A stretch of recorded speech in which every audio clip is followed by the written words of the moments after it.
বুক এবং কাঁধ এবং হাতের যে গোছা আছে সেটা কনুই টনুই এগুলা সব, এমনকি মাথার চুল, এগুলা সবগুলা কিন্তু ঢাকতে হবে। আমাদের অনেক মহিলারা আছেন, অনেক মা বোনরা আছেন, মা চাচিরা আছেন, যারা দেখা যায় এখনো আপনার শাড়ি পরে নামাজ পড়েন, তার উপরে কোনো ওড়না পড়েন না।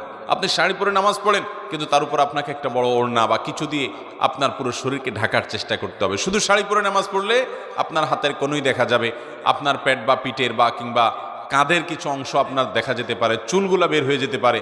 যদি আপনার পুরো নামাজ জুড়ে এরকম শরীরের সমস্ত অঙ্গ প্রত্যঙ্গ খোলা থাকে, আপনার নামাজ হবে না।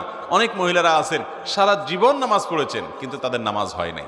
অতএব আমাদেরকে মনে রাখতে হবে, মাথা থেকে পা পর্যন্ত মহিলারা নামাজের জন্য পুরো শরীরকে ঢেকে নামাজ পড়বেন, এটি তাদের জন্য ফরজ। এটি না হলে তার ফরজ তরক হবে, নামাজই হবে না। বিধায় এই তিনটি সাবধানতা নামাজের ব্যাপারে আমাদের বোনদেরকে আমি বিশেষভাবে করলাম।